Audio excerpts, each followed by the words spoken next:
안녕하세요, 윤테크입니다. 드디어 오늘 덕소 강변 스타일스 입주자 모집 공고가 나왔습니다. 정확하게는 어젯밤에 나온 것 같고요. 여기가 남양주입니다. 남양주인데 이 주변에는 신축이 없습니다. 부동산의 기본 공식이 있죠. 구축밭의 신축은 실패하지 않습니다. 왕숙지구 3기 신도시 기다리시는 분들은 거기만 기다리지 마시고 여기 물량도 한번 참고해 보시길 바랍니다. 이곳에 안전마진이 얼마나 깔려 있는지 보고 자금 계획도 세워보고 평면도랑 입지 환경까지 보도록 하겠습니다.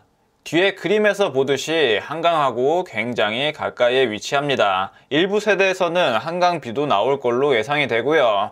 자, 그럼 여기 단지에 대해서 알아보도록 하겠습니다. 먼저 입주자 모집 공고 정리를 보면 4월 14일에 나왔죠. 특별 공급 접수는 26일에 받고 1순위 접수는 다음날 합니다. 당첨자 발표는 5월 6일에 되어 있고요. 입주 예정은 23년 12월로 되어 있습니다. 자, 공급 내용을 보면 지하 4층부터 지상 13층, 19층으로 구성이 되고요. 총 7개 동으로 되어 있습니다. 여기 보면 층이 많이 높지 않네요. 이러면 한강뷰가 시원하게 나오진 않을 것 같습니다. 여기는 총 427세대로 조합원 물량이 일부 있습니다. 그렇기 때문에 일반 분양 물량은 총 274세대 분양을 하고요. 남양주는 비투기 과열지구 및 청약 과열지역으로 조정 대상 지역입니다. 분양가 상한제는 적용받지 않고요. 그렇기 때문에 거주 의무가 없고 전세를 줄 수 있습니다. 재당첨 제한은 7년에 걸리고요. 전매 제한은 소유권 이전 등기일까지고요. 규제 지역에서는 1순위 자격 조건을 갖추셔야 합니다. 지역 우선을 보면 남양주에 거주하시는 1년 이상 거주하신 분들한테 100% 우선 공급을 합니다. 예비 입주자는 3배수를 모집을 하고요. 여기가 조정 대상 지역이기 때문에 8호 이하에서도 추천 물량 85%가 있습니다. 아쉽게도 8호 초과 물량은 아예 없고요. 중도금 대출은 최대 50%까지 가능하며 계약금 10%, 중도금 60%, 잔금 30%로 구성이 됩니다. 여기는 다른 사업지와는 다르게 중도금 이자를 납부를 하셔야 되고요. 이자 후불제가 아닙니다. 주택형을 보면 작은 건 47 타입에서 가장 큰 건 84 타입으로 구성이 되어 있습니다. 분양가를 보면 3억부터 5억 2천만 원까지 있고요. 발코니 확장비는 다소 비싸게 나온 경향이 있습니다. 총 분양가로 평당 분양가를 구해보면 1,600만 원대에 나왔습니다. 이 금액이 비싸다고 생각하시는 분들도 계실 텐데 제가 보기에는 저렴해 보입니다. 뒤에서 주변 시세가 어떤지 한번 보여드리도록 할게요. 그리고 공급하는 물량을 보면 5구가 주력인 걸 알 수가 있습니다. 자, 아쉽게도 추첨제 물량은 많이 없어요. 5구 타입 분양가를 4억 5천만 원으로 넉넉하게 잡았을 때 계약금 10% 4,500만 원이 필요하고요. 중도금 대출 최대 50%를 실행하면 2억 2,500까지 대출이 나옵니다. 나머지 중도금 10%에 대해서는 잔압을 하시던지 연체를 하시면 되고요. 입주 시점에 잔금 30%인 1억 3,500만 원을 내시면 됩니다. 입주 시까지 필요한 자금은 연체가 된다고 하면 4,500, 연체가 안 된다고 하면 9천만 원이 필요하고요. 입주 시에 필요 자금은 입주할 때 KB 시세를 6억 정도로 잡았을 때 주택담보대출은 최대 50%까지 나오게 됩니다. 자, 그럼 내가 순수하게 필요한 금액은 1억 5천만 원이고요. 입주 시점에 전세를 준다고 했을 때 전세금이 4억이라면 5천만 원만 있으면 됩니다. 다음으로 84 타입 자금 계획을 보면 5억 5천만 원으로 잡고 계약금 10% 5,500이 필요합니다. 중도금 대출 50% 실행하면 최대치인 2억 7,500만 원을 대출받을 수 있고요.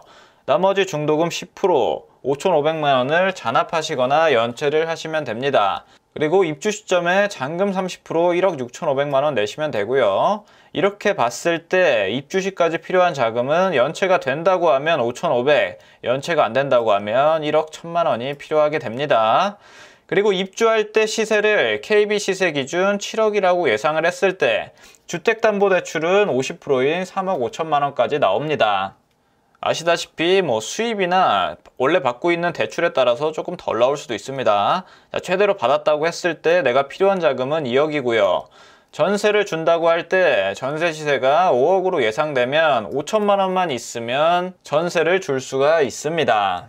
기본적으로 본인 자금이 2억 정도 있으면 여기 청약을 노려보실 수가 있겠죠. 전세를 계획하고 계신 분들은 5천만 원 정도만 있어도 가능할 것으로 보입니다. 하지만 자금 계획은 최대한 보수적으로 잡아보세요.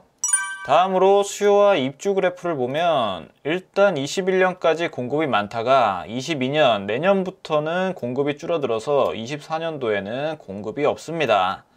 하지만 이 남양주라는 지역이 굉장히 넓기 때문에 여기 부동산 지인 사이트 들어가서 조금 더 자세히 보셔야 합니다. 그래도 어쨌든 24년까지는 공급이 없다는 건 확실하고요. 여기서 또 한 가지 변수가 뭐냐면 만약에 3기 신도시가 잘 진행돼서 공급이 터진다면 여기도 영향을 받을 수 있는 입지입니다. 그 부분도 참고를 하셔야 되고요. 지도에서 보면 여기 왕숙 2지구에 대규모 공급 물량이 예정되어 있죠. 물론 뭐 3기 신도시가 잘 진행될 거라고 생각은 하지 않습니다. 그리고 여기 위쪽에도 왕숙 1지구가 있고요. 그래서 여기 청약하시는 분들은 여기 3기 신도시가 어떻게 진행되는지 잘 확인해 보셔야 합니다. 경의 중앙선을 따라서 내려오면 덕소역하고 도심역이 있죠. 강변 스타일스는 도심역 주변에 위치를 합니다. 제가 저평가라는 말은 좋아하지 않는데 여기 덕소 뉴타운 같은 경우는 많은 분들이 모르기도 하고 살짝 메인에서 외져 있기 때문에 상대적으로 입지에 비해서 가격이 조금 저렴하다는 생각이 듭니다. 왜냐하면 여기서 조금만 가면 미사지구가 있죠. 근데 여기 미사지구 가격이 엄청 비쌉니다. 뭐 신축 가격은 뭐 12억 정도 하고요. 그리고 미사에서 좀 더 들어가면 여기 강동구 가격은 진짜 어마어마하죠. 이런 걸 생각했을 때 여기 가격은 정말 저렴합니다. 평당 2천만 원이 아직 안 돼요. 그래서 재개발 투자하시는 분들은 여기 덕소 뉴타운도 뭐 나쁘지 않은 선택이라고 생각이 듭니다. 경의 중앙선을 이용하면 서울까지 접근성은 좋긴 한데 이게 배차 간격이 상당히 깁니다. 근데 나중에 여기 9호선이 연장되고 구리역에 8호선이 연장되고 그리고 망우역에 GTX가 들어오는 날이 오면 아무래도 배차 간격을 조금 줄이지 않을까 생각이 듭니다. 그렇게 되면 여기 도심역의 가치는 올라가겠고요. 또 기본적으로 이 한강 프리미엄을 누릴 수 있는 장점도 있습니다. 초등학교도 가까이에 위치를 하고요. 여기가 약간 외져 있어서 부정적으로 보시는 분들도 계시겠지만 제가 보기에는 긍정적으로 보입니다. 지도에서 보면 여기 강변 스타일스가 이쯤에 들어오고요. 도심역까지 굉장히 가까이에 위치를 하죠. 250m 정도로 이 정도면 초역세권이라고 볼 수가 있습니다. 그리고 올림픽대로랑도 가까이에 있어서 자차로 서울 접근성이 굉장히 좋다고 볼 수 있습니다. 그리고 개발 호재를 보면 지금은 9호선이 여기까지만 연장된다고 나와 있는데 나중에는 여기까지 연결될 가능성도 있습니다. 9호선이면 이 서울 노선 중에서도 황금 노선이죠. 그리고 8호선은 구리역에 연장될 계획을 갖고 있고요. 그리고 망우역까지 가면 GTX B 노선이 들어옵니다. 뭐 언제 들어올지 모르지만 간접적인 호재를 받을 수 있을 걸로 보여집니다. 그리고 여기 아래쪽에는 스타필드 하남이 있고요. 서울 동남부 쪽에 직장이 있으신 분들은 좋은 선택지라고 생각이 듭니다. 다음으로 한번 주변 시세가 얼마나 형성되어 있는지 보도록 하겠습니다. 근데 여기 주변 아파트들은 다 오래돼 가지고 정확하게 비교는 안 되지만 어느 정도로 형성이 되어 있는지 한번 보도록 하겠습니다. 바로 옆에 위치해 있는 덕소 쌍용을 보면 2000년도 11월에 입주한 아파트입니다. 539세대고요. 최근 거래된 걸 보면 2월 달에 5억 3천만 원에 6층이 거래됐었습니다. 여기 입주할 때쯤 되면 여기랑은 연식 차이가 25년이죠. 25년 차이 나는 아파트 가격이 지금 분양가랑 동일합니다. 확실히 현재 시세 기준에서는 안전마진이 깔려 있는 게 보입니다. 그리고 또 보면 덕소 두산 2부 여기 가격을 보겠습니다. 여기는 아마 한강뷰 보이는 데랑 안 보이는 데랑 가격 차이가 꽤 될 겁니다. 그걸 감안하고 보더라도 높게 거래된 거는 6억 5천만 원, 좀 저렴하게 거래된 건 5억 8천만 원 정도에 나와 있네요. 근데 5억 8천만 원은 2층이고요. 여기는 2002년도 12월에 입주한 20년 차 아파트입니다. 그리고 덕소역 위쪽으로 보면 여기가 싹 다 천지개벽할 곳들입니다. 여기에 대형 1군 브랜드들이 많이 들어오고요. 향후 몇 년 안에 천지개벽할 곳으로 보여집니다. 다음으로 단지 배치도를 보도록 하겠습니다. 자, 단지 배치도를 보면 남동향하고 남서양 위주로 구성되어 있는 걸 볼 수가 있죠. 400세대 정도밖에 안 되는 단지이기 때문에 단지 규모는 크지 않고요. 하지만 초등학교를 품고 있습니다. 바로 앞에 공원도 조그맣게 있고요.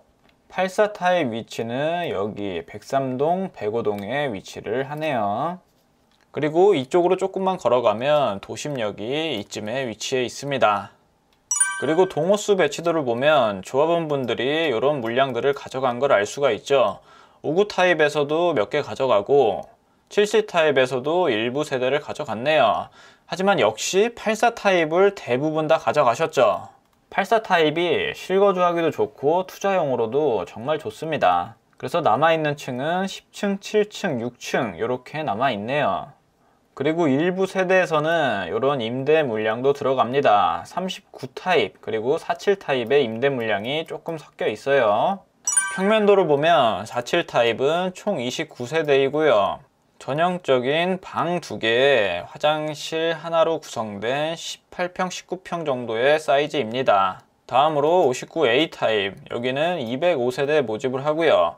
포베이 판상형으로 나와 있습니다. 평면도 자체는 굉장히 잘 나왔죠. 그리고 여기가 막혀 있는 것처럼 보이는데 마통풍이 가능한 구조입니다. 복도에 팬트리도 있고 드레스룸도 작게나마 있습니다. 평면도 자체는 굉장히 잘 뽑았죠. 주방도 D자 주방이네요. 다음으로 59B 타입을 보면 여기도 마찬가지로 50세대를 모집합니다. 여기도 막혀 있는 것처럼 보이지만 마통풍이 되는 구조고요. 59A 타입하고 똑같다고 보시면 됩니다. 평면도는 같고 세대수랑 단지 배치가 조금 다릅니다. 다음으로 74 타입 총 28세대 모집을 하고요. 여기도 마찬가지로 뚫려 있습니다. 마통풍 되는 구조고 포베이 판상형으로 깔끔하게 잘 나왔습니다. 자, 팬트리도 널찍하게 빠져 있고요.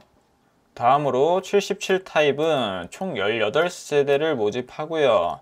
평면도를 보시면 살짝 오묘하게 나왔습니다.